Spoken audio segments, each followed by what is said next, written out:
अस्सलामु अलैकुम वरहमतुल्लाहि वबरकातुहू। जानते हैं हर तालिब इल्म के अंदर ना एक ऐसी ज़बरदस्त ताकत छुपी होती है जो पूरी दुनिया को बदल सकती है।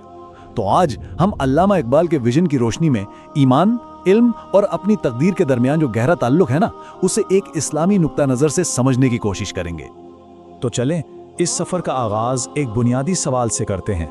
वो कौन सी ताकत है, वो कौन सी सलाहियत है जो हर सीखने वाले के अंदर मौजूद है लेकिन शायद अभी तक दरियाफ्त नहीं हुई? और इस सवाल का जवाब बहुत खूबसूरत है। वो ताकत है एक रोशनी की, एक ऐसी रोशनी जो अगर सही मायनों में जला दी जाए ना तो वो पूरी दुनिया को रोशन कर सकती है।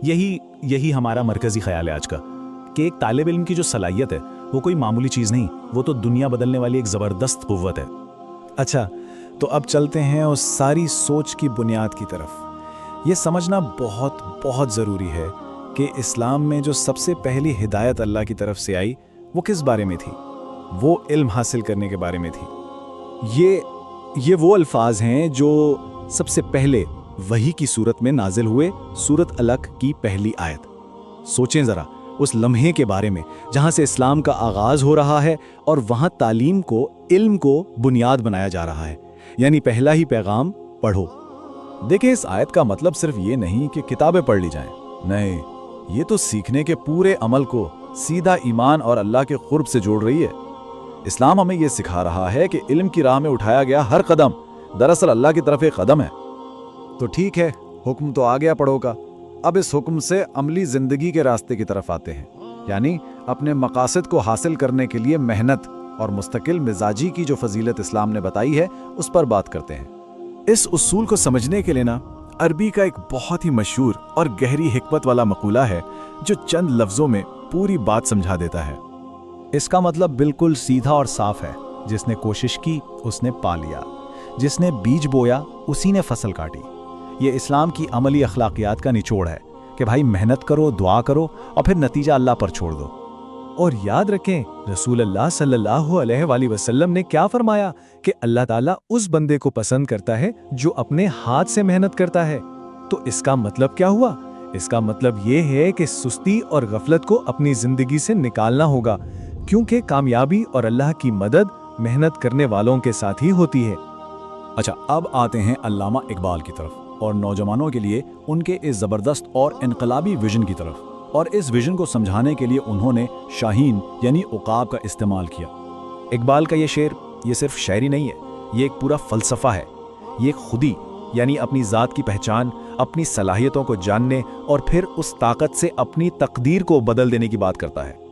इसका मतलब कितना गहरा है कि अपनी ज़ात को, अपनी खुदी को इतना बुलंद कर लो, इतनी मेहनत करो कि तकदीर का हर फैसला लिखने से पहले खुदा खुद अपने बंदे से पूछे, बता तेरी रज़ा क्या है। यानी इंसान इस मुकाम पर पहुंच सकता है जहां वो तकदीर बनाने में खुद एक किरदार बन जाए। तो इकबाल ने ना हमारे सामने दो रास्ते रखे हैं, दो परिंदों की मिसाल से। एक है शाहीन यानी उकाब और दूसरा है करगस यानी गिद्ध। अब देखें, फ़िज़ा तो एक ही है, आसमान एक ही है, लेकिन शाहीन की दुनिया बिल्कुल अलग है और करगस की दुनिया बिल्कुल अलग। ये वो इंतखाब है जो हर तालिब इल्म के सामने रखा गया है कि उसे शाहीन बनना है या करगस। तो फिर इन सारी बातों का मकसद क्या है? इल्म हासिल करने का असल मकसद क्या होना चाहिए? क्या सिर्फ ज़ाती कामयाबी? नहीं, इसका मकसद इससे कहीं बड़ा, एक इज्तिमाई मकसद है।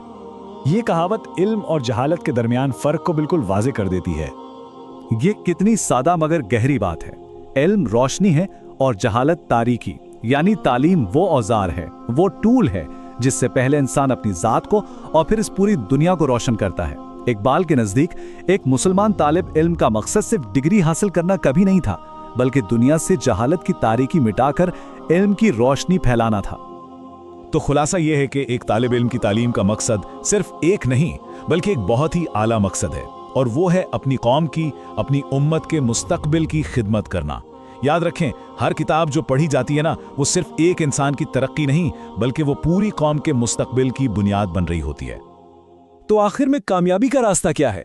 ये सारा तज्जिया हमें एक बहुत वाज़े 3 कदमी फॉर्मूले पर लाता है। पहला कदम ईमान, दूसरा इल्म और तीसरा अमल। ईमान, इल्म और अमल, अगर इन तीनों को अपना हथियार बना लिया जाए तो फिर कोई भी रुकावट रास्ते में खड़ी नहीं रह सकती। تو آخر میں یہی سوال رہ جاتا ہے کہ ایک طالب علم کی کتابوں میں، اس کی محنت میں امت کا کون سا مستقبل لکھا جا رہا ہے؟ کیا وہ شاہین کا مستقبل ہے یا کرگس کا؟ تو اپنی کتاب کو ایمان کی طاقت سے اٹھائیں، اپنے علم کو عمل کا شاہین بنائیں اور اپنی تقدیر خود لکھیں۔ اللہ ہم سب کو علم کی سچی روشنی اور عمل کی توفیق عطا فرمائے، آمین۔